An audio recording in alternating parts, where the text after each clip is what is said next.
bukan dengan kekuatanku,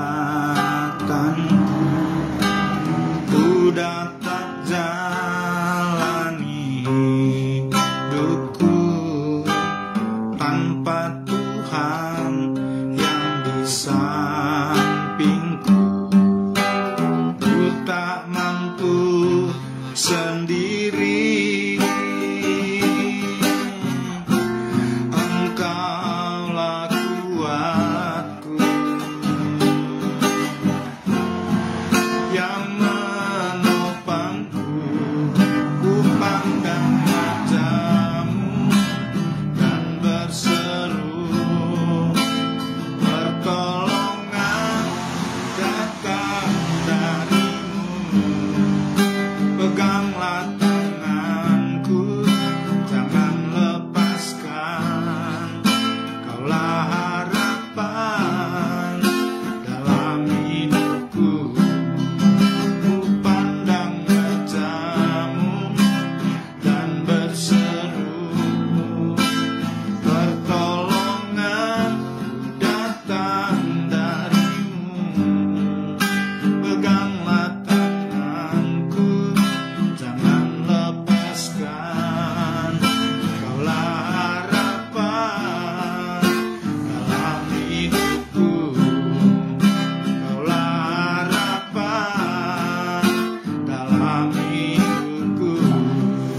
Kaulah harapan dalam hidupku.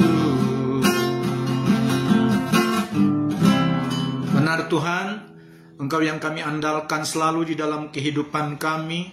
Saat ini Tuhan, kami seluruh mahasiswa Estate Spirit Tuhan akan kembali Tuhan belajar Tuhan di dalam perkuliahan pada hari ini Tuhan, untuk mata kuliah hermeneutika bagian kedua Tuhan.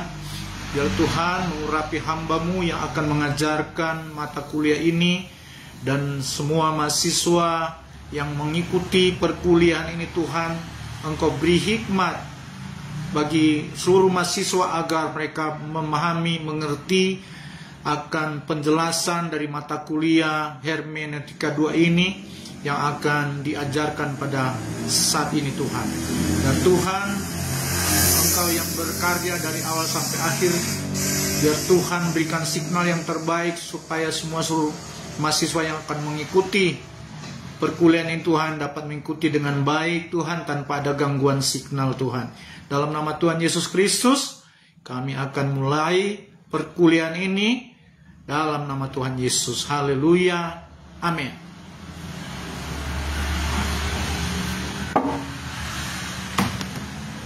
Oke, baik, kita yel-yel Estate Spirit dulu.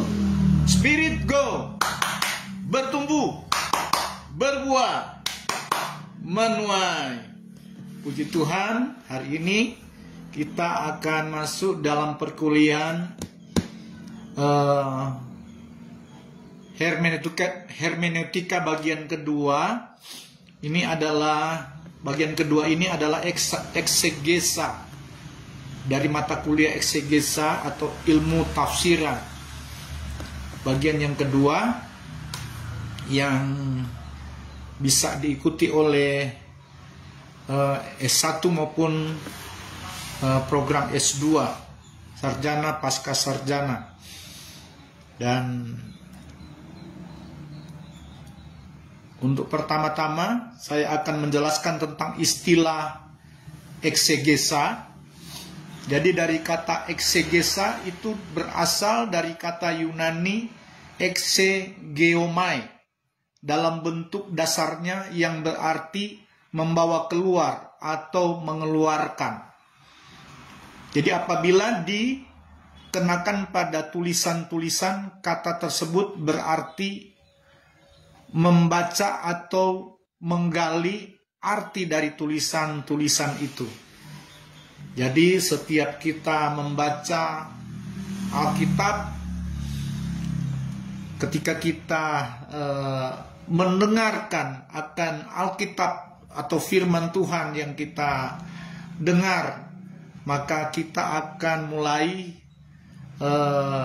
menggali arti dari setiap tulisan yang kita baca ataupun perkataan firman yang kita dengar. Jadi setiap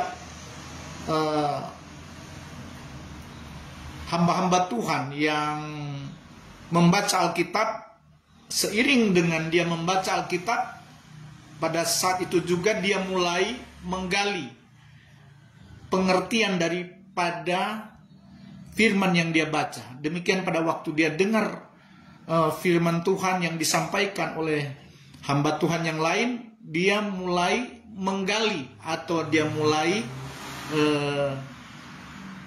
mencari pengertian dari setiap perkataan firman Tuhan yang dia dengar. Jadi itulah orang-orang Kristen yang akan mendapatkan perlengkapan hikmat daripada mata kuliah ini. Ketika kita baca firman Tuhan, kita akan belajar juga sekaligus untuk menafsirkan firman Tuhan yang kita baca. Saat kita dengar firman Tuhan, kita juga mulai menggali atau menafsirkan setiap perkataan firman Tuhan yang kita dengar. Nah, terkadang firman Tuhan yang kita dengar dari hamba Tuhan yang lain itu akan berbeda pemahaman secara kontekstual ataupun secara tertulis, akan berbeda-beda. Nah, itu sebabnya terkadang kita di dalam satu ayat ada beberapa pengertian yang bisa kita gali untuk menjadi suatu khotbah. Ada satu ayat tetapi bisa berapa khotbah yang kita bisa mungkin buat judul yang berbeda-beda. Jadi seperti itu, karena kita menggali dan kita bisa menjelaskan sesuai konteks ataupun kita bisa menjelaskan secara tekstual. Seperti itu. Jadi di dalam ilmu eksegesa atau ilmu menafsir, dalam kata benda berarti tafsiran atau penjelasan. Jadi kata eksegesa dari kata tafsiran atau penjelasan. Jadi pada waktu kita membaca sebuah tulisan atau mendengar suatu pernyataan yang kita coba pahami dan tafsirkan, itu berarti kita sedang melakukan penafsiran atau kita melakukan eksegesis. Tafsiran atau eksegesis adalah sesuatu yang sering kita lakukan saat membaca atau mendengar suatu pernyataan. Jadi itu seiring pada saat kita membaca atau kita mendengar suatu pernyataan, seiring dengan itulah kita mulai melakukan penafsiran. Jadi setiap firman yang kita baca, kita mulai berjalan hikmat kita untuk kita ingin mengetahui maksud perkataan firman yang kita baca atau maksud perkataan firman yang kita dengar. Jadi di dalam Alkitab Perjanjian Lama dan Perjanjian Baru itu terdapat kata-kata atau kalimat yang harus ditafsir. Artinya hampir ada sekitar 50% dari isi Alkitab itu memang isinya harus ditafsir. Bukan berarti setelah kita baca kita langsung dapat pengertian sesuai dengan apa yang tertulis. Bukan seperti itu. Ada banyak hal yang kita perlu hikmat Tuhan untuk kita dapat menafsir isi daripada Alkitab. Namun ada juga kata-kata atau kalimat yang tidak perlu ditafsir. Jadi ada 50-50 ya. Dalam Alkitab itu separuh kita harus adakan penafsiran, separuh dari isi Alkitab mungkin itu tidak perlu ditafsir karena sudah tertulis secara jelas tanpa harus ditafsirkan. Alkitab Perjanjian Lama dan Perjanjian Baru ada banyak kata-kata atau kalimat yang ditulis dalam bahasa lambang. Jadi kebanyakan di dalam Alkitab itu memang tertulis dalam bahasa lambang. Yang pertama, bahasa lambang dalam bentuk simbol. bahasa lambang dalam bentuk hiasan. Kemudian ketiga, bahasa lambang dalam bentuk istilah atau kebiasaan orang Yunani atau orang Ibrani. Keempat, ada bahasa lambang tentang perumpamaan. Bahasa lambang di dalam Alkitab ditulis untuk mengajar kita tentang rancangan Allah. Jadi di dalam Alkitab itu banyak bahasa lambang dan itu semua ditulis dan mengajar kepada kita tentang rancangan Allah. Jadi setiap kita ingin memahami dan menggali isi di dalam Alkitab itu pasti kita akan mulai dari rancangan Allah. Yang tertulis dalam Alkitab itu terhubung, artinya terhubung dengan rancangan Allah, agar kita tidak salah menafsir. Di segala sesuatu yang ada tertulis dalam Alkitab Perjanjian Lama dan Perjanjian Baru, itu banyak berisi bahasa lambang yang terhubung dengan rancangan Allah bagi manusia. Karena memang Alkitab ditulis untuk manusia, sehingga untuk kita menafsir, kita harus berpatokan pada tafsiran tentang rancangan Allah terhadap manusia. Rancangan Allah terlalu dalam untuk dapat sepenuhnya dipahami oleh manusia.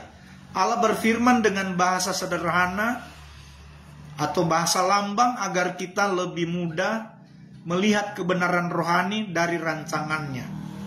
Jadi kita bisa melihat kebenaran rohani dari rancangan Allah. Jadi kalau kita mulai menafsir dengan berpatokan pada dasar rancangan Allah yang tertulis dalam Alkitab, maka kita tidak akan salah memahami atau menggali isi daripada Alkitab. Ada 3 alasan Alkitab memakai bahasa lambang. Jadi 3 alasan Alkitab memakai bahasa lambang. Yang pertama, banyak hal yang diinginkan Allah untuk kita ketahui hanya dapat dijelaskan dalam bahasa lambang. Artinya kita bisa lebih memahami ketika Tuhan memakai bahasa lambang. Misalnya surga digambarkan dengan hal-hal yang berharga dan abadi yang kita kenal di dunia ini. Jadi kalau gambaran surga itu pasti surga itu adalah tempat yang indah dan mulia. Sehingga kata indah dan mulia itu kita akan dapat pahami ketika kita bisa mengetahui benda-benda berharga yang ada di dunia ini, seperti emas, perak, permata, seperti berlian dan lain sebagainya. Nah, itu kita bisa memahami tentang keindahan surga, karena memang di surga itu lantainya juga dari emas tua, digambarkan firman Tuhan. Dinding-dinding yang bangunan yang ada di surga juga itu penuh dengan permata-permata. Ada permata yaspis, lasurit, dan permata-permata lainnya yang sudah digambarkan di dalam Alkitab. Ketika Tuhan Yesus mengajar orang banyak tentang kerajaan surga, Ia memakai perumpamaan berdasarkan kejadian sehari-hari. Sehingga lewat perumpamaan manusia bisa dapat memahami, mengerti maksud perkataan Yesus yang Yesus ajarkan. Kedua, ada bahasa lambang yang tidak langsung jelas kita pahami. Jadi ada bahasa lambang yang tidak langsung jelas kita pahami. Karena itu untuk memahaminya, kita mesti teliti mencari tahu artinya dengan meminta hikmat Allah dan yang mampu mengubah sikap pikiran kita untuk terus bertumbuh menjadi Kristen dan yang dewasa. Jadi dalam hal ini, di dalam kita memahami bahasa lambang yang sulit kita pahami, kita harus minta hikmat Tuhan. Terkadang kita langsung cari cara lain tanpa minta hikmat Tuhan. Kita cari kamus, kita cari kitab-kitab yang yang revisi yang lainnya seperti King James Version. Kadang-kala kita lari ke situ. Padahal saat ada yang isi firman Tuhan yang kita sulit pahami karena dia pakai bahasa lambang, maka dituntut sebagai orang percaya, sebagai pemimpin Kristen, sebagai mahasiswa Estates Spirit untuk meminta hikmat kepada Tuhan. Karena kalau kita tidak minta hikmat dan kita pakai logika kita sendiri, kita hanya pakai sunetos atau hikmat manusia, kita tanpa memakai Sophia, hikmat daripada Allah, maka itu bisa salah, saudara, karena kita pakai pemikiran kita sendiri. Sehingga di sini dibutuhkan untuk kita meminta hikmat kepada Tuhan. Di dalam kitab Amsal 1 ayat 1 sampai 7, demikian firman Tuhan. Amsal Salomo bin Daud raja Israel. Untuk mengetahui hikmat dan didikan, untuk mengerti kata-kata yang bermakna, untuk menerima didikan yang menjadikan pandai serta kebenaran, keadilan dan kejujuran, untuk memberikan kecerdasan kepada orang yang tak berpengalaman dan pengetahuan serta kebijaksanaan kepada orang muda.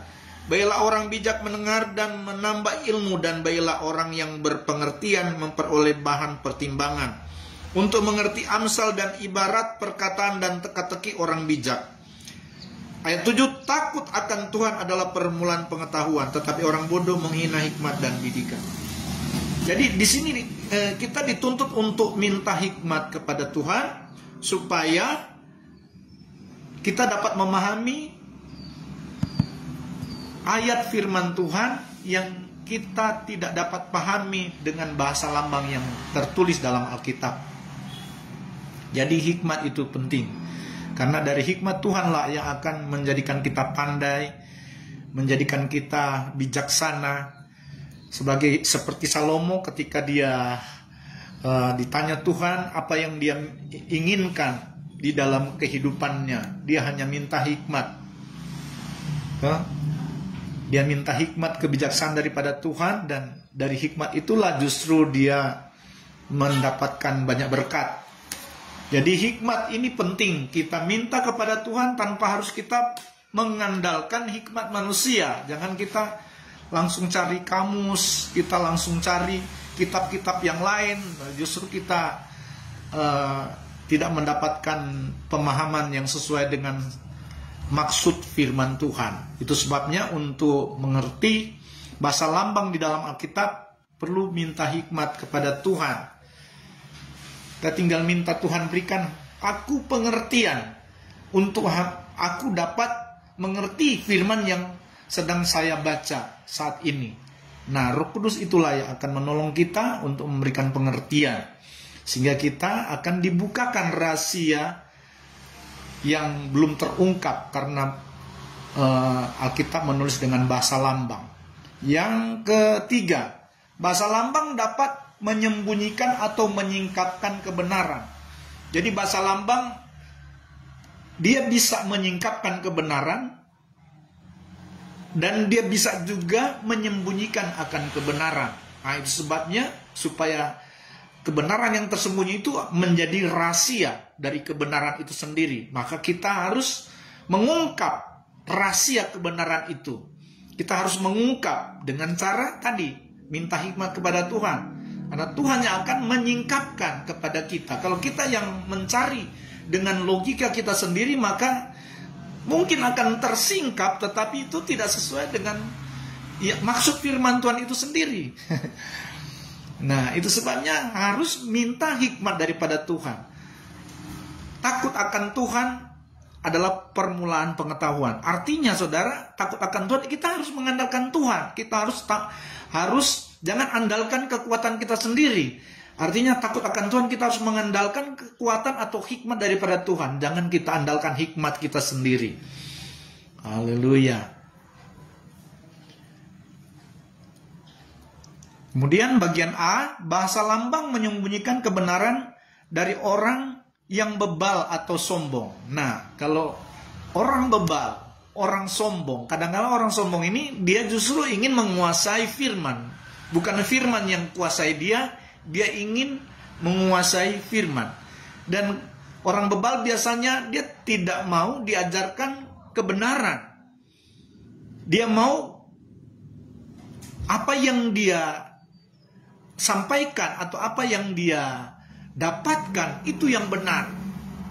Jadi dia tidak mau menerima kebenaran yang dari orang lain. Nah itu, dia egois, dia sombong dan bebal karena tidak mau mengikuti kebenaran yang sesungguhnya. Tapi penyingkapan kebenaran bagi umat Allah yang tekun mencari tahu rancangan Allah. Nah ini yang saya bilang tadi, harus didasarkan dengan rancangan Allah. Kalau kita mencari tahu rahasia kebenaran di dalam Alkitab yang ada yang sulit untuk kita pahami, maka kita harus ambil dasar rancangan Allah di dalam pemahaman yang akan kita ambil di dalam Alkitab. Kebenaran bagi umat Allah yang tekun mencari tahu rancangan Allah. B. Untuk mengerti arti bahasa lambang di dalam Alkitab, kita harus dilahirkan kembali oleh Roh Kudus dan bersedia diajar olehnya.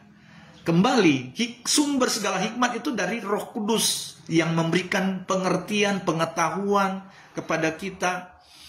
Roh Kudus yang kita perlukan di dalam kita bisa mendapatkan pemahaman yang benar tentang bahasa lambang yang tertulis dalam Alkitab. Kita harus dilahirkan kembali oleh Roh Kudus dan bersedia diajar olehnya.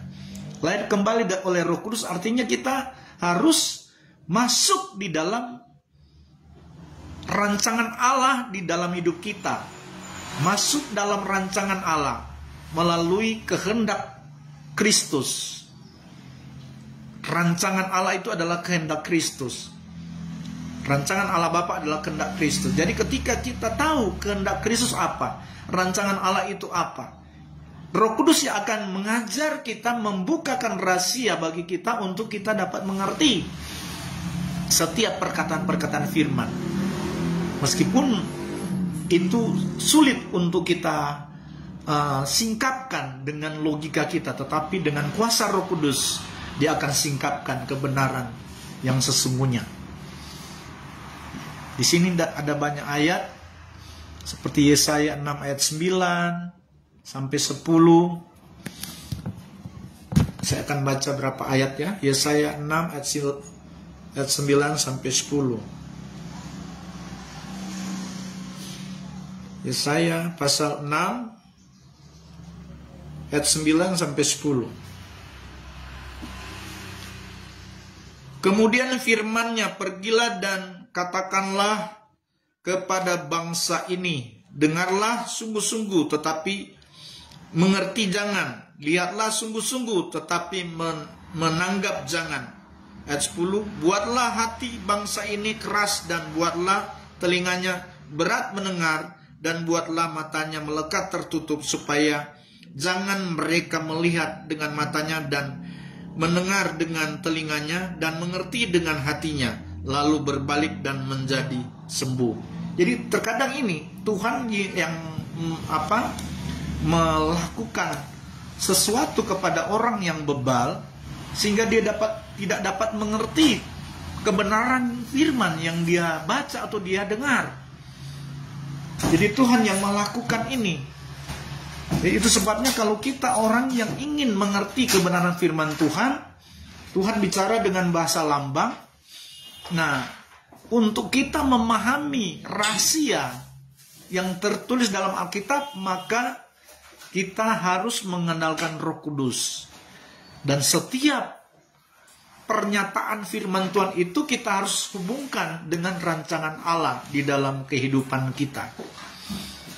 Nah, kalau kita selalu hubungkan setiap rahasia kebenaran yang akan disingkapkan dengan rancangan Allah di dalam hidup kita, maka itu akan tepat sesuai dengan penafsiran kita.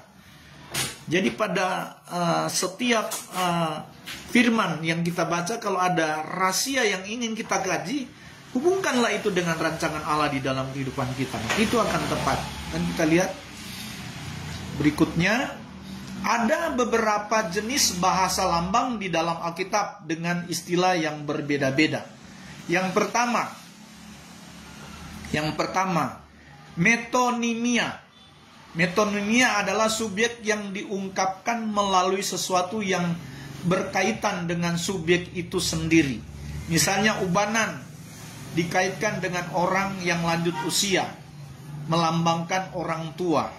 Imamat 19 ayat 32.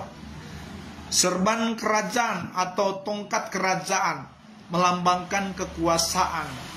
Yeskiel 21 ayat 26. Ada juga dalam Kejadian 49 ayat 10. Kemudian yang kedua, ada bahasa lambang yang disebut sinekdoke. Sinekdoke adalah kiasan yang menyebut sebagian untuk memaksudkan keseluruhan. Atau dalam istilah Latinnya pars pro toto. Atau sebaliknya menyebut keseluruhan untuk memaksudkan sebagian. Bahasa Latinnya totem pro parte. Misalnya ini di dalam Lukas 2 ayat 1. Semua orang di seluruh dunia memaksudkan semua warga kerajaan Allah. Jadi hanya sebagian dari dunia, totem pro parte. Itu Lukas 2 ayat 1. Saya bacakan Lukas 2 ayat 1. Lukas pasal 2 ayat 1. Pada waktu itu Kaisar Agustus mengeluarkan suatu perintah menyuruh mendaftarkan semua orang di seluruh dunia. Jadi ini yang dimaksud adalah totem pro parte. Dikatakan seluruh dunia, tetapi dimaksudkan hanya seluruh orang yang ada di bangsa Romawi. Tetapi dikatakan dalam Alkitab seluruh dunia. Itu yang disebut menyatakan keseluruhan, tetapi memaksudkan sebagian, totem pro parte. Dalam Amsal 13 ayat 13, bagaimana pendapat kita tentang kitab Amsal 3 ayat 13. Saya baca Amsal 3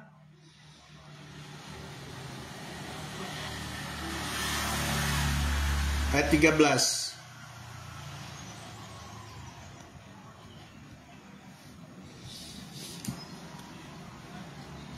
Berbahagialah orang yang mendapatkan hikmat, orang yang memperoleh kepandaian. Nah, ini dia masuk di dalam totem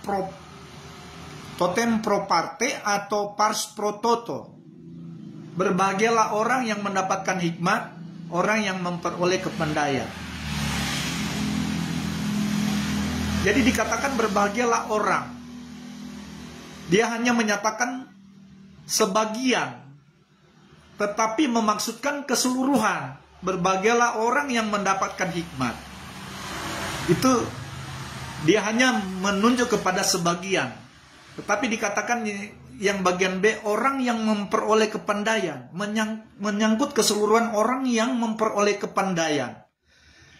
Jadi memaksudkan, hanya menyatakan sebagian tetapi memaksudkan keseluruhan.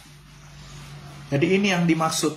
Ada yang firman Tuhan menyatakan keseluruhan tetapi bermaksud hanya sebagian. Jadi setelah dikatakan di dalam seperti Lukas 2 ayat 1 tadi, Kaisar Agustus memerintahkan untuk semua harus apa tadi? Di dalam Lukas 2 ayat 1 tadi, saya bacakan ulang. Lukas 2 ayat 1. Pada waktu itu Kaisar Agustus mengeluarkan suatu perintah menyuruh mendaftar semua orang di seluruh dunia. Jadi dia katakan seluruh dunia, tetapi memaksudkan hanya kepada orang-orang yang ada di Roma, ada orang-orang bangsa Romawi. Nah, itu maksudnya, menyatakan keseluruhan tapi memaksudkan sebagian. Jadi jangan kita baca seluruh dunia, kita anggap itu seluruh bangsa-bangsa yang ada. Padahal hanya di bangsa Romawi saja. Kemudian yang ketiga ada simile. Bahasa lambang yang disebut simile adalah kiasan yang membandingkan dua hal yang berbeda dengan menggunakan kata seperti atau bagaikan. Misalnya dalam Mazmur 1 ayat 3 sampai 4. Orang yang berbahagia dikatakan seperti pohon yang ditanam di tepi aliran air. Sedangkan orang fasik seperti sekam yang ditiupkan angin. Jadi istilah bahasa lambang simile ini dia pakai kata seperti. Jadi dikatakan seperti contoh dalam Mazmur 1 ayat 3 sampai 4, orang yang berbahagia dikatakan seperti pohon yang ditanam di tepi aliran air. Jadi bukan berarti orang berbahagia itu pohon, tetapi dikatakan seperti pohon yang ditanam di tepi aliran air. Sedangkan orang fasik ditulis di situ seperti sekam. Bukan berarti orang fasik sekam, tetapi orang fasik itu seperti sekam yang ditiupkan angin. Artinya orang fasik itu bisa dikatakan tidak berguna. Kalau ibarat sekam itu kan ampas. Apakah itu ampas padi atau apakah itu ampas kayu atau apa itu yang sudah tidak terpakai lagi. Itu yang disebut sekam, yang ditiupkan angin. Nah, jadi seperti itu bahasa lambang yang disebut simile. Kemudian ada bahasa lambang juga yang disebut metafora.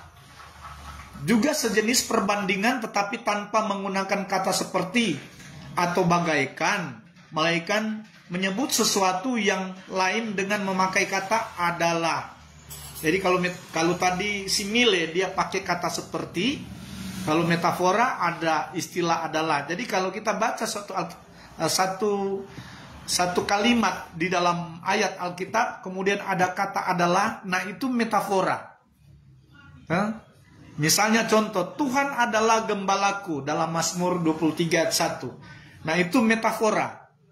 Ada kata adalah. Kalau ada kata seperti berarti dia pakai bahasa lambang simile. Nah, kalau dia ada kata adalah berarti metafora. Tuhan adalah gembalaku, takkan kekurangan aku. Kemudian metafora juga tidak semua harus dipahami secara harafiah, meskipun itu menggambarkan sesuatu yang real. Misalnya Tuhan adalah kota bentengku. Nah, jadi kalau dalam Mazmur 23 ayat 1 dikatakan Tuhan adalah gembalaku, itu real. Dia pakai metafora adalah. Tetapi ada juga yang meskipun pakai kata adalah atau metafora, tetapi itu bukan suatu yang real. Nah, harus lagi kita masuk di dalam penafsiran. Kita harus eksegesa lagi, kita harus hermeneutik lagi. Nah gitu. Misalnya Tuhan adalah kota bentengku. Nah, ini bukan suatu yang real kan? Karena Tuhan bukan benteng atau kota. Nah, Tuhan dia Allah yang maha kuasa. Tetapi dikatakan Tuhan adalah kota bentengku, itu menggambarkan bahwa Tuhan itu punya kekuasaan di dalam melindungi, di dalam perlindungan. Karena kota benteng berbicara tentang perlindungan. Jadi kalau Tuhan adalah kota benteng dalam hidupku. Nah, Tuhanlah adalah perlindungan di dalam hidupku. Bukan berarti kita ingin tahu, oh bagaimana Tuhan itu seperti kota benteng. Jadi kita jangan sampai tafsirkan menjadi simile. Tuhan adalah kota bentengku, artinya Tuhan adalah perlindungan kita. Tuhan adalah perlindunganku. Bukan Tuhan itu benteng atau kota, tetapi Tuhan dia Allah yang berkuasa yang akan melindungi kita. Kemudian ada juga ditulis Tuhan adalah kota bentengku, gunung batu perlindungan. Nah, disebut gunung batu perlindungan karena memang kalau dia gunung batu itu berarti kan batu besar, sama seperti gunung besar, batu yang besar. Nah, artinya melambangkan kekuatan, juga melambangkan perlindungan Tuhan. Kemudian Tuhan juga adalah menara yang kuat. Bukan Tuhan sama dengan menara, karena dikatakan adalah menara yang kuat berarti Tuhan itu menara. Tidak. Tuhanlah dia Allah yang memiliki wujud segambar dan rupa kita. Waktu Tuhan ciptakan manusia, itu Tuhan ciptakan manusia menurut gambar dan rupa Allah. Sebaliknya manusia itu yang diciptakan Tuhan juga sama seperti gambar Allah dan wujud Allah. Itulah manusia. Demikian juga Allah. Karena terbukti ketika Tuhan Yesus datang sebagai Allah yang Maha Kuasa, dia mengosongkan diri menjadi sama seperti manusia. Wujudnya seperti itu. Nah, karena kalimat-kalimat ini kalau ada di dalam perjanjian lama dulu, mungkin di dalam pengajaran Taurat, ketika dikatakan Tuhan adalah gunung batu, mereka cari Tuhan di gunung. Mereka menyembah Tuhan di gunung. Karena mereka menganggap ini suatu yang real. Tuhan adalah kota bentengku, Tuhan adalah gunung batu. Jadi untuk mencari Tuhan mereka pergi ke gunung batu.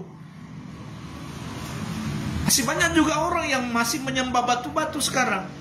Karena dia pikir itulah Tuhan. Padahal kan itu hanya bahasa lambang atau metafora. Dan ada metafora yang itu sudah real, bahwa misalnya Tuhan adalah gembala, ya. Dia real, dia gembala. Kita adalah domba-dombanya. Dia adalah gembala domba. Tapi kalau bicara tentang gunung batu, bukan sesuatu yang real dia gunung batu.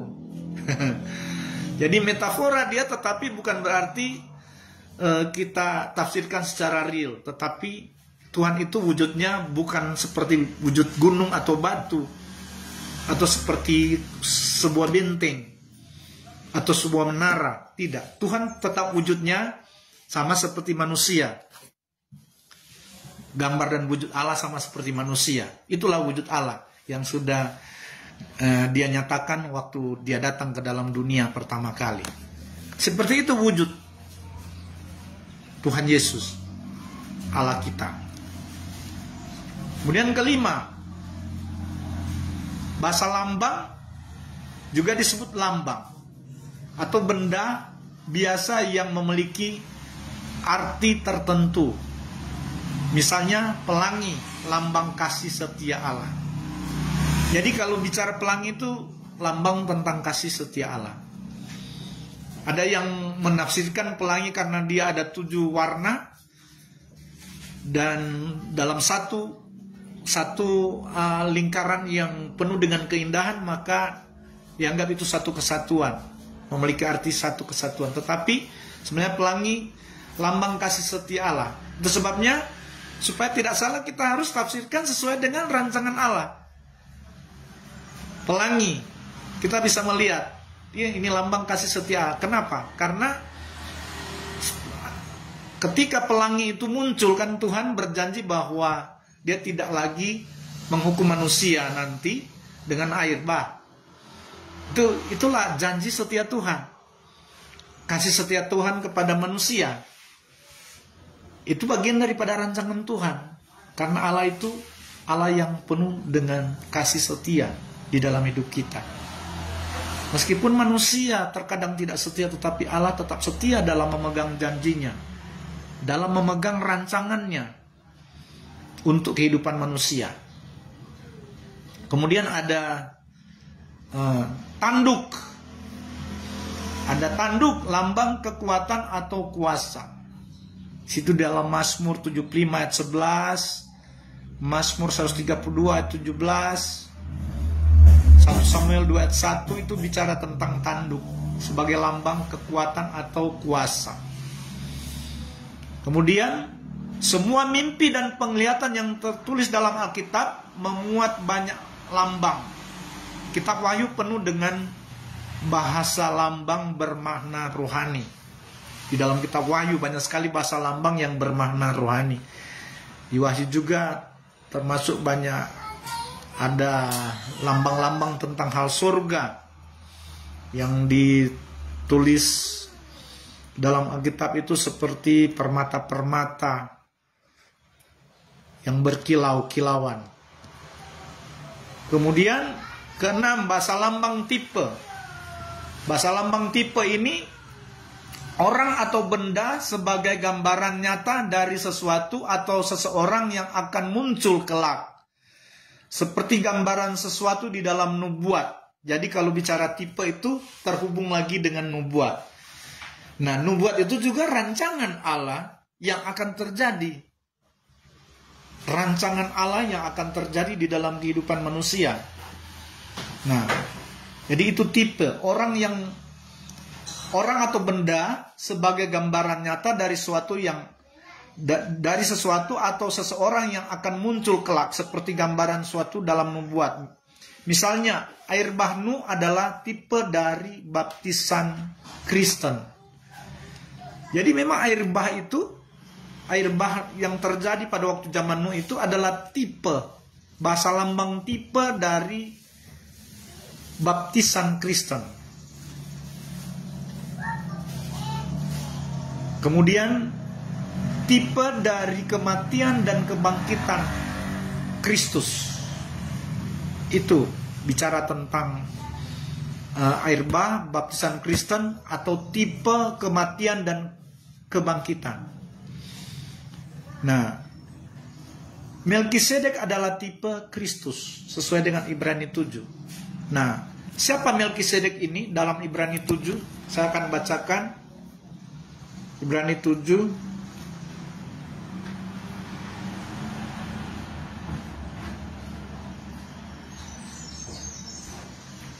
Ibrani pasal 7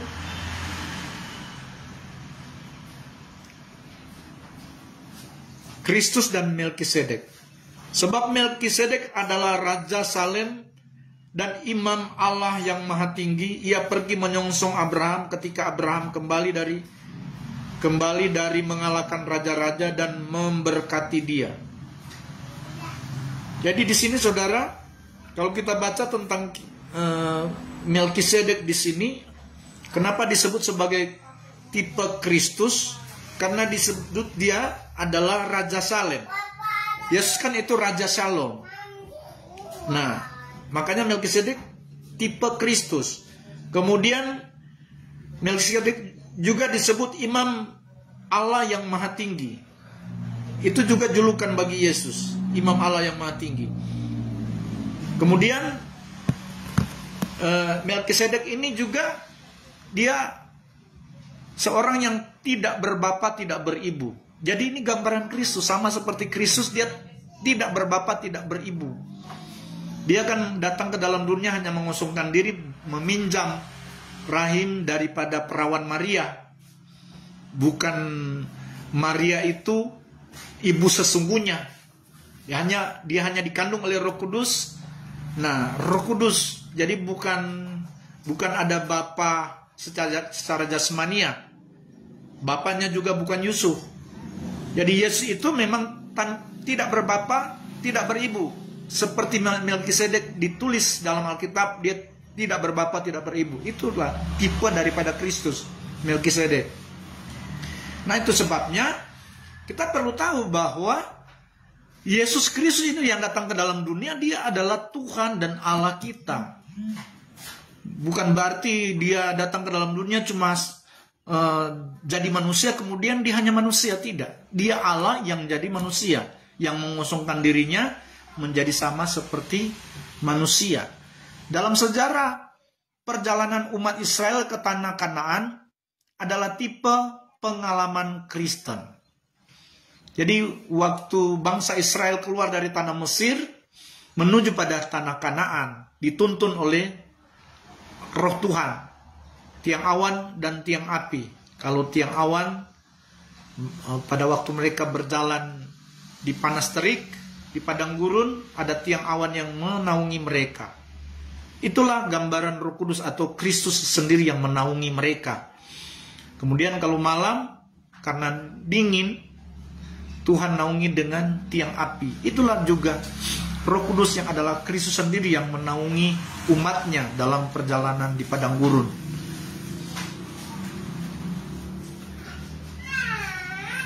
Jadi sejarah perjalanan umat Israel ke tanah Kanaan adalah tipe pengalaman Kristen.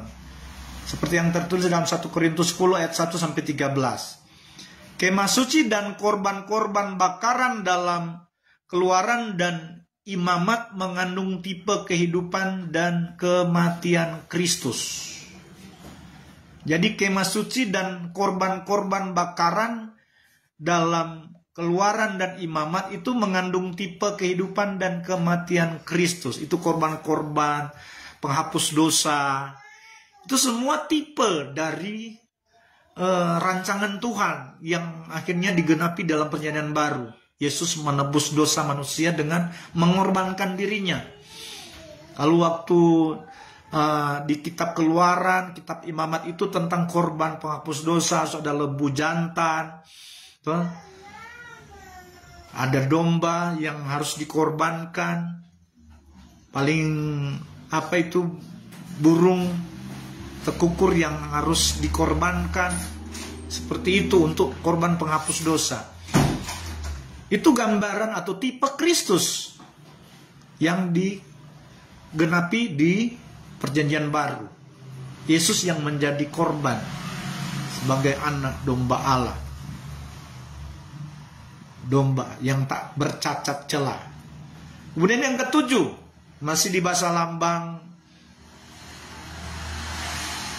Masih di bahasa lambang yang ketujuh, personifikasi. Nah ini penting sekali saudara. Personifikasi adalah benda-benda mati yang digambarkan seperti manusia.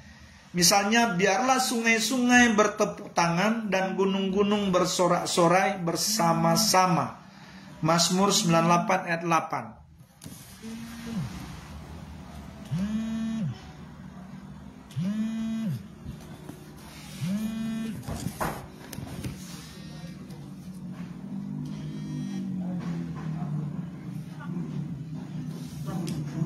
Ya, halo. Iya. Bagaimana? Signal bagus kan? Bisa. Demikian bisa. Bisa ya, iya. Oh, FB tidak bisa. Oh, data bisa. Data bisa. Oh iya, nanti setelah ini nanti dikirim ke grup. Setelah ini nanti dikirim ke grup. Iya, oke. Oh, baik. Oke, iya. Oke. Baik, makasih Ya. Pak Ketua. Kasih, ya. Shalom. Shalom. Jadi yang ketujuh, personifikasi ini penting sekali. Benda-benda mati yang digambarkan seperti manusia. Misalnya, biarlah sungai-sungai bertepuk tangan dan gunung-gunung bersorak-sorai bersama-sama. Mazmur 98 ayat 8. Nah ini yang saya bisa lihat itu terhubung juga dengan rancangan Allah bagi kehidupan manusia. Karena manusia bukan hanya di kota saja, di desa, tetapi ada di pedalaman, di pegunungan, di hutan-hutan rimba seperti ada di Papua. Karena saya punya pengalaman perjalanan bersama 5 orang. Kami membawa traktat untuk tujuan juga memberitakan Injil di daerah pedalaman di Papua. Yang sampai di ujung pulau itu yang seperti pulau Papua itu seperti Anoa, kemudian di ujung itu di kepalanya itu kita sudah injak. Jadi namanya itu Desa Son atau Kampung Son. Nah kita sampai di situ saudara. Dan perjalanan kami itu 5 hari 5 malam. Kurang lebih 5 hari 5 malam baru sampai di situ. Kami dari Tamrau baru kemudian berjalan kaki itu sampai ke puncak itu, sampai ke puncak. Dan kita perjalanan itu saudara, kita bisa lihat bagaimana di tengah-tengah hutan kita berjumpa dengan orang-orang. Kita berjumpa, ada juga yang ada di atas pohon. Nah, ini yang digambarkan di dalam Mazmur 98 ayat 8. Biarlah sungai-sungai bertepuk tangan dan gunung-gunung bersorak-sorai bersama-sama.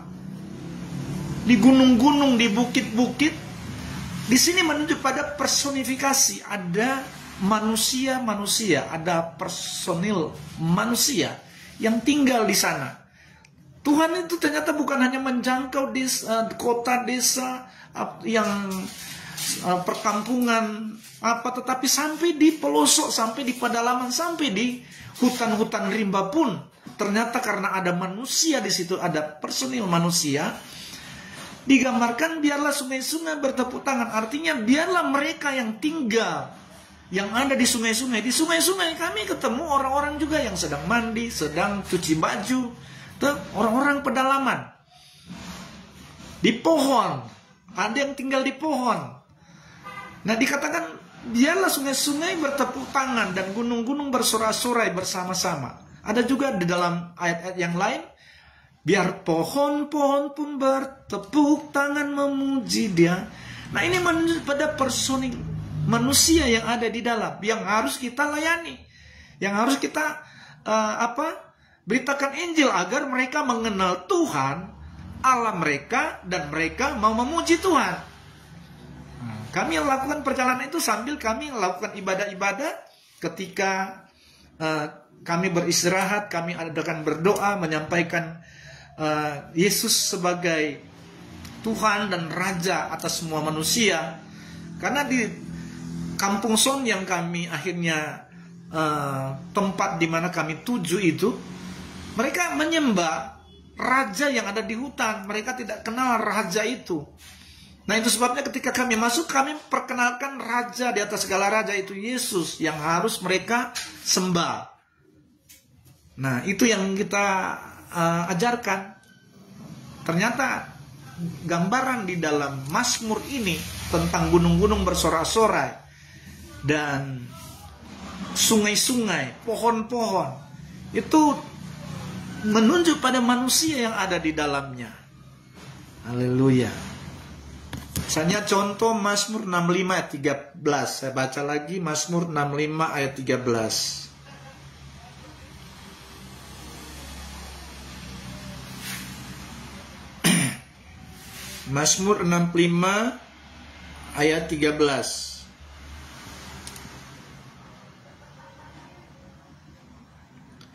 Tanah-tanah padang gurun menitik bukit-bukit, berikat pinggangkan sorak-sorai. Kemudian di ayat 14, padang-padang rumput berpakaikan kawanan kambing domba, lembah-lembah berselimutkan gandum, semuanya bersorak-sorai dan bernyanyi-nyanyi. Jadi ini menunjuk kepada personifikasi, bukan kepada benda-benda mati. Jadi semua sampai di dalam hutan rimba, hutan belantara, di sana kita akan temukan banyak manusia yang tinggal di sana. Nah, itu juga mereka harus mendengarkan firman Tuhan, memuji Tuhan, memuliakan Tuhan. Karena ketika manusia mengenal Tuhan, selain dia menyembah Tuhan, dia akan memuji, memuliakan nama Tuhan, dia akan bersorak-sorai karena mengenal Allah yang hidup. Yaitu Tuhan Yesus Kristus, Raja di atas segala raja. Kemudian yang ke-8, perumpamaan. Nah, dalam bahasa Lambang ada yang namanya perumpamaan. Ini perumpamaan mirip dengan simile. Jadi, yaitu membandingkan dua hal yang berbeda, tapi dengan lebih rinci dan panjang. Perumpamaan adalah kisah tentang sesuatu yang mungkin saja terjadi dalam kehidupan sehari-hari. Memang setiap Tuhan Yesus mengajar tentang perumpamaan. Dia mengumpamakan dengan kehidupan sehari-hari. Tapi tujuan utamanya adalah untuk mengajarkan kebenaran rohani tertentu. Perumpamaan adalah salah satu cara khas yang dipakai Tuhan Yesus untuk mengajar selama pelayanannya. Di dalam Matius 13 itu banyak sekali perumpamaan yang Tuhan ajarkan kepada murid-muridnya. Dia memakai kata-kata perumpamaan. Kesembilan, alegori.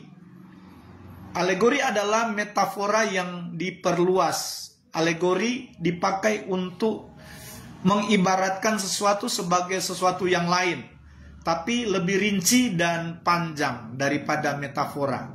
Alegori adalah cerita yang mengajarkan banyak kebenaran, sedangkan metafora biasanya hanya mengajarkan satu pokok kebenaran. Namun alegori ada yang memiliki alur cerita dan bisa juga tidak.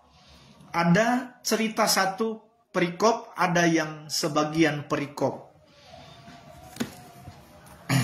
Misalnya di dalam Galatia 4 ayat 21 sampai 31, dalam satu perikop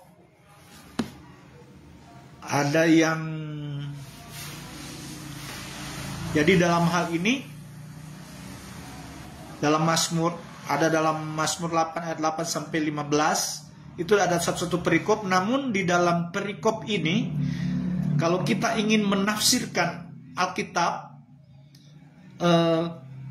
di dalam bahasa lambang alegori, ada yang kita bisa hubungkan semua ayat dalam satu perikop itu. Ada juga yang kita tidak perlu hubungkan seluruh ayat yang ada dalam satu perikop itu. Itulah alegori.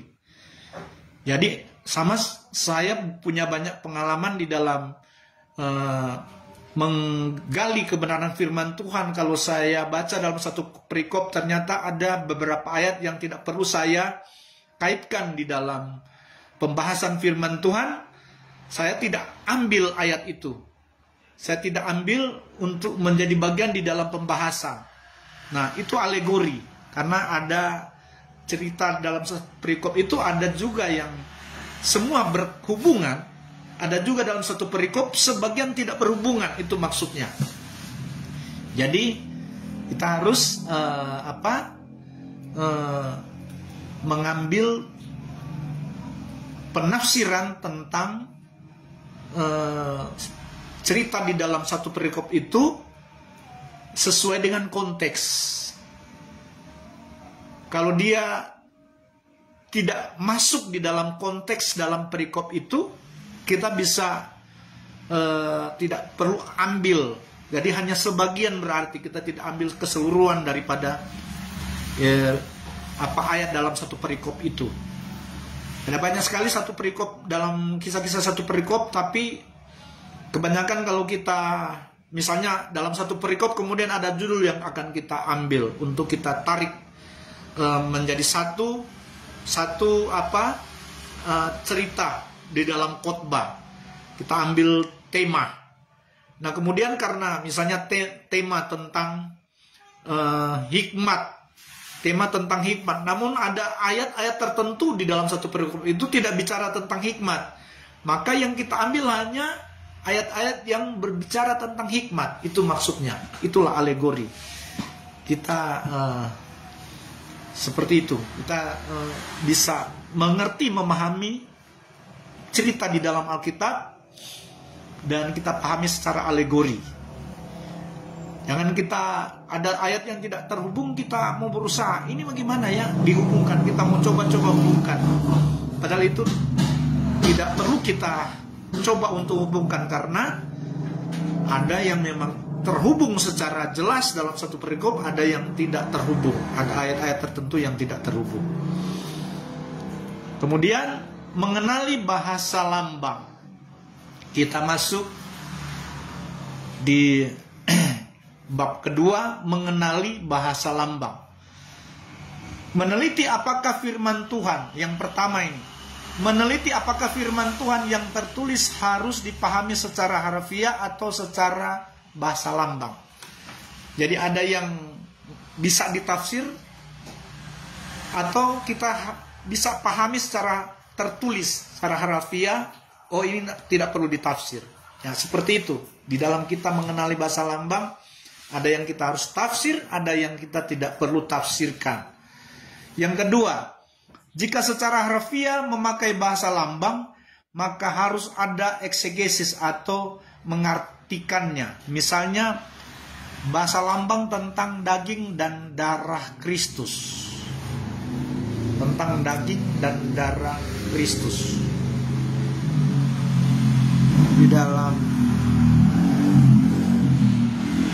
Ditulis dalam Yohanes 6 ayat 54. Secara harafiah Yesus memaksudkan daging dan darahnya sendiri, tetapi eksegesisnya adalah perjamuan kudus. Nah, jadi ketika kita mengadakan perjamuan kudus, seperti yang ditulis dalam 1 Korintus 11 ayat 23 sampai 25, ada perjamuan kudus yang kita lakukan. Perjamuan kudus itu ada roti yang dipecah-pecahkan. Itu melambangkan tubuh Kristus. Kemudian cawan berisi anggur yang juga melambangkan darah Kristus. Nah, tetapi itu disatukan dalam kata perjamuan kudus.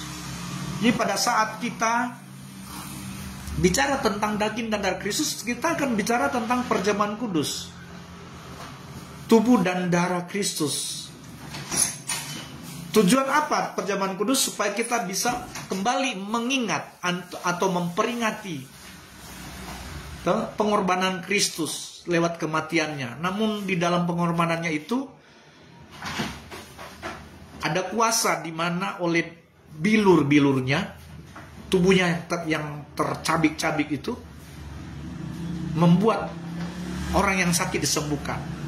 Oleh bilur-bilurnya segala sakit disembuhkan. Dan darahnya itu berbicara tentang penyucian dosa dan pelanggaran kita. Memang pada intinya seperti Mazmur 133 ayat 3 berkata, Ia yang mengampuni segala pelanggaran dan menyembuhkan segala sakit penyakit. Jadi ada pengampunan dosa melalui darah, dosa kita disucikan, maka terjadilah kesembuhan. Baik kesembuhan jasmani maupun rohani. Karena apa? Karena melalui tubuh yang terpecah-pecah, yang tercabik-cabik. Ketika dicambuk,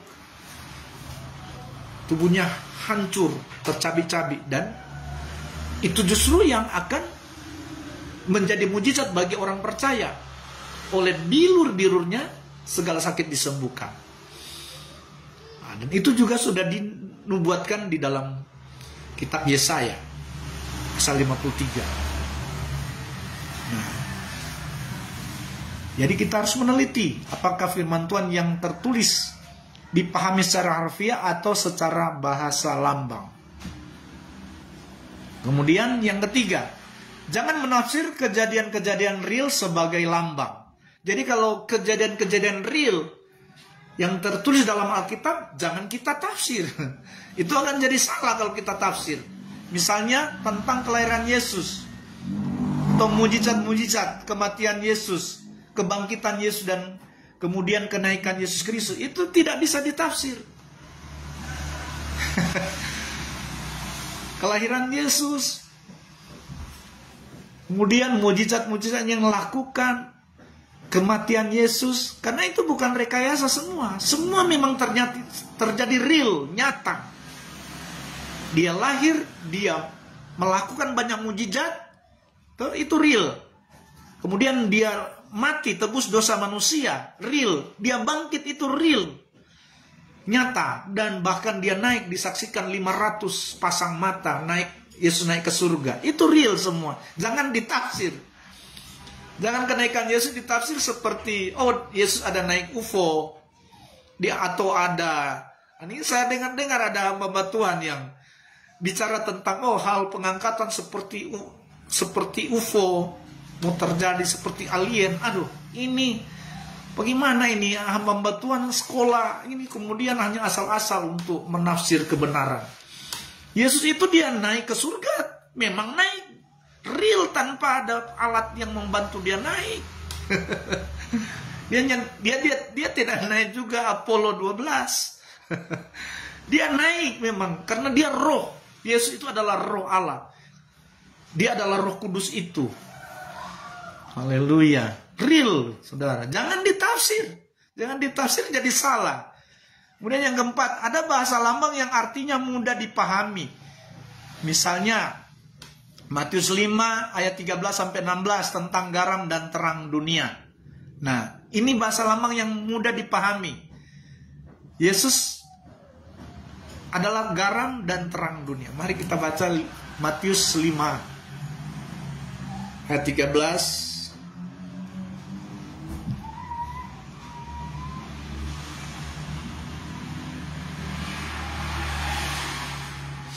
Matius 5 ayat 13-16.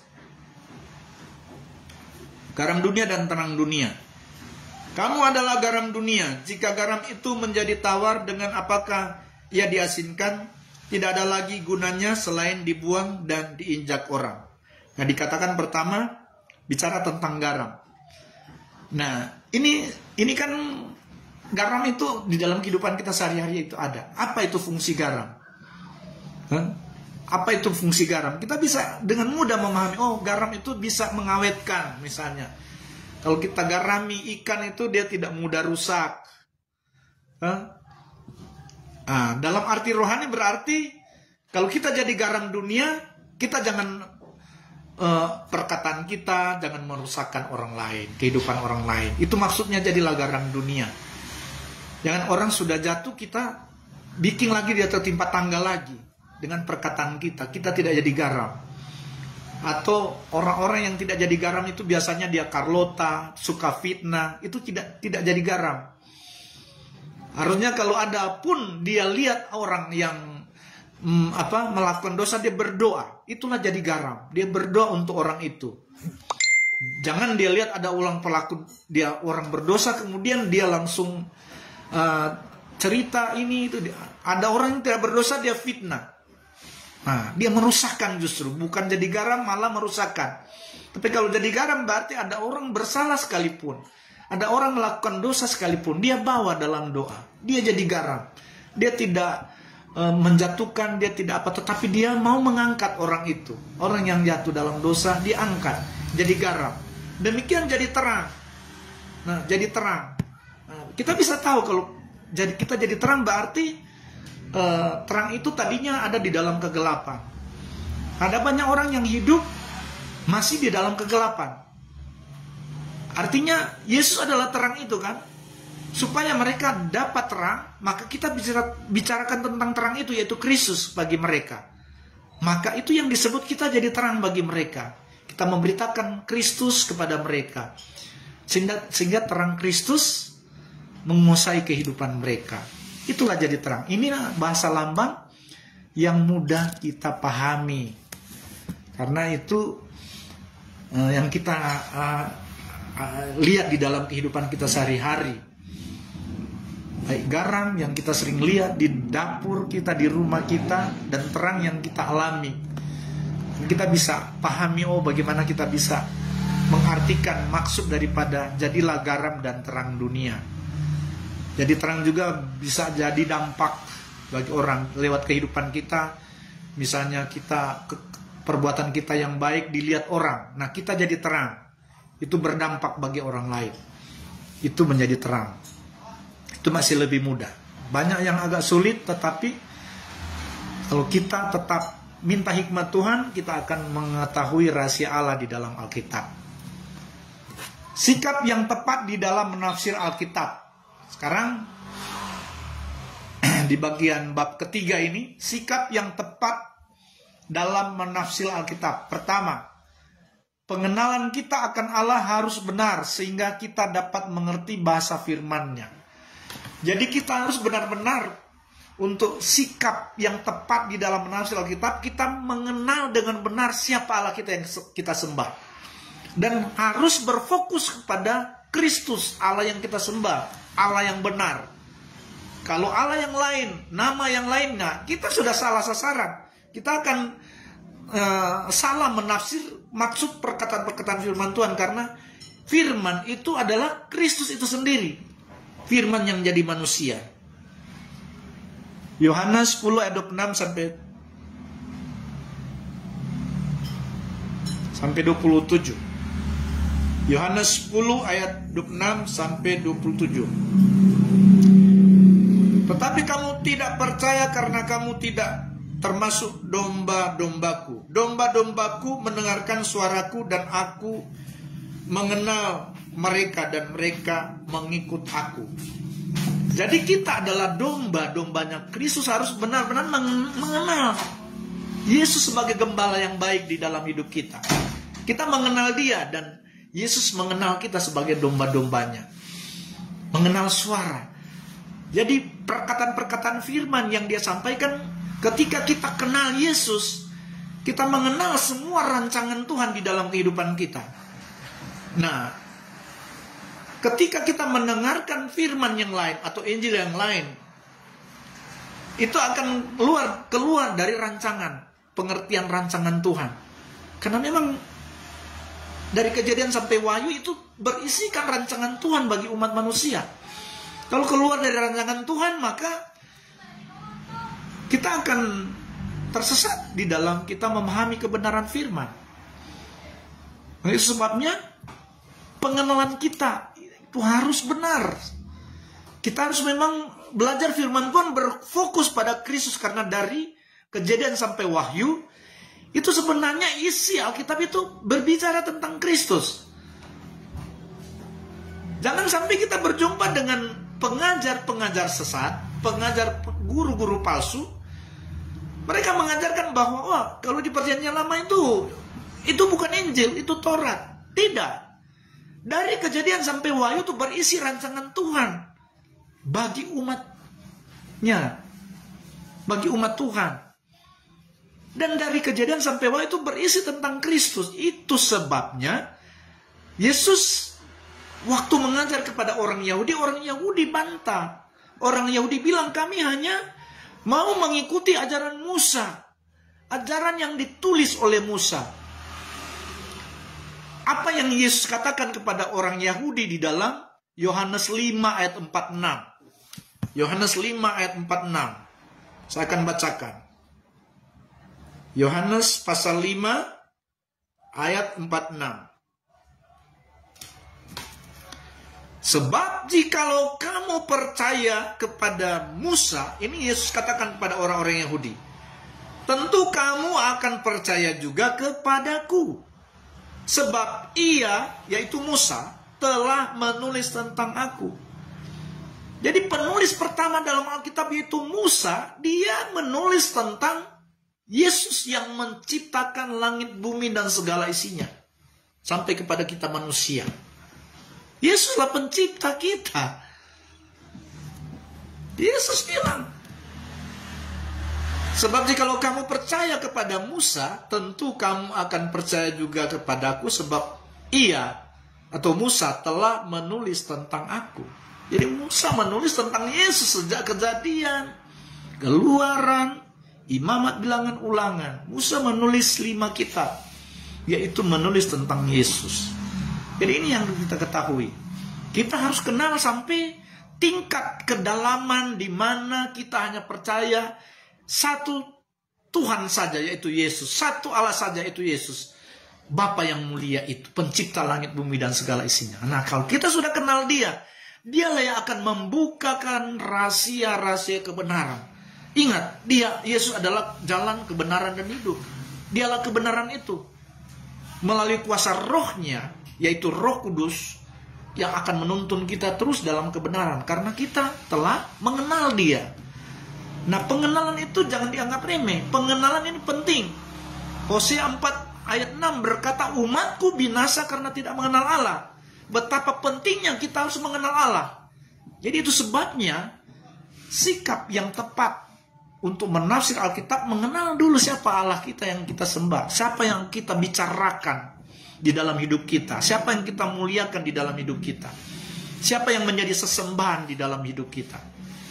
Itu yang kita pertama. Jadi ketika kita kenal benar Yesus, Tuhan dan Allah kita, satu-satunya juru selamat, penolong di dalam hidup kita. Nah, sumber hikmat di dalam hidup kita.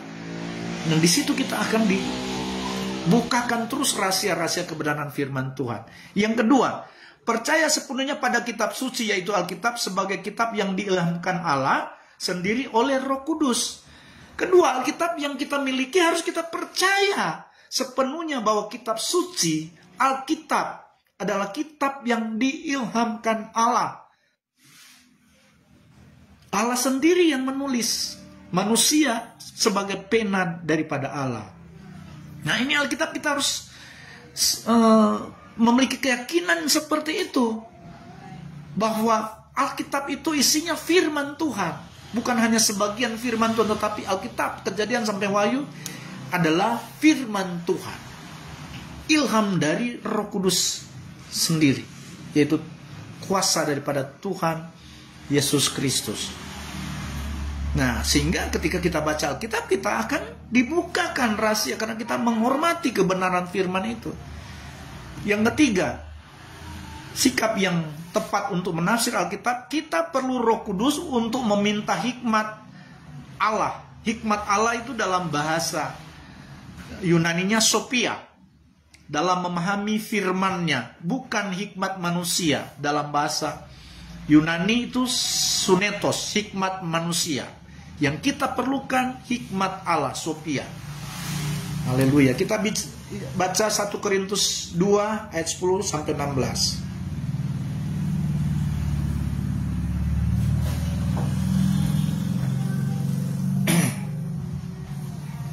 1 Korintus 2 ayat 10 sampai 16. 1 Korintus 2 ayat 10 sampai 16. Karena kepada kita Allah telah menyatakan oleh Roh, sebab Roh menyelidiki segala sesuatu, bahkan hal-hal yang tersembunyi dalam diri Allah. Siapa gerangan di antara manusia yang tahu apa yang terdapat di dalam diri manusia selain roh manusia sendiri yang ada di dalam dia? Demikian pula lah tidak ada orang yang tahu apa yang terdapat di dalam diri Allah selain roh Allah. Kita tidak menerima roh dunia, tetapi roh yang berasal dari Allah, supaya kita tahu apa yang dikaruniakan Allah kepada kita. Dan karena kami menafsirkan hal-hal rohani kepada mereka yang mempunyai roh, kami berkata-kata tentang karunia-karunia Allah dengan perkataan yang bukan diajarkan kepada kami oleh hikmat manusia, tetapi oleh roh, hikmat Allah, Sophia. Kemudian ayat 14, tetapi manusia duniawi tidak menerima apa yang berasal dari roh Allah, karena hal itu baginya adalah suatu kebodohan, dan dia tidak dapat memahaminya, sebab hal itu hanya dapat dinilai secara rohani. Tetapi manusia rohani menilai segala sesuatu, tetapi ia sendiri tidak dinilai oleh orang lain. Sebab siapakah yang mengetahui pikiran Tuhan, sehingga ia dapat menasihati dia? Tetapi kami memiliki pikiran Kristus. Nah, jadi kita perlu Roh Kudus sehingga kita bisa mendapatkan yang disebut dengan pikiran Kristus. Karena Roh Kudus itu adalah kuasa Kristus yang akan menolong kita untuk bisa memahami rahasia kebenaran firman Tuhan yang tertulis dalam Alkitab, sehingga kita bisa mendapatkan pikiran Kristus. Artinya kita bisa mengerti pikiran Kristus. Dan itu selalu akan terhubung dengan rancangan Allah yang indah di dalam kehidupan manusia. Ya, tentunya rancangan Allah yang indah dalam kehidupan manusia bagi manusia yang memang sudah mengenal Dia dengan benar, percaya pada kitab suci Alkitab, dan dia selalu memerlukan Roh Kudus yang akan menjadi penolong di dalam hidupnya untuk dia dapat mengenal rahasia kebenaran Allah. Haleluya. Puji Tuhan. Sampai di sini sudah habis dia punya slide ini. Jadi intinya itu, saudara, kita sangat membutuhkan Roh Kudus. Jadi untuk kita dapat menafsir dengan tepat, yang pertama kita harus mengenal siapa Allah yang kita sembah, itu Yesus. Karena Dia sendiri akan membukakan rahasia-rahasia kebenaran ketika kita mengenal Dia. Orang kalau saling kenal, manusia saja kalau saling kenal, kadang-kala rahasia-rahasia pribadi itu saling dibukakan. Karena saling kenal, saking dekatnya, sahabat dekat. Nah, kita juga seperti dengan Yesus seperti sobat yang sejati. Kita menjadi satu, ada terjadi keakraban dengan Yesus karena kita sudah mengenal siapa Dia dan Dia mengenal kita. Nah, Dia akan bukakan rahasia-rahasia kebenaran di dalam hidup kita. Seperti itu.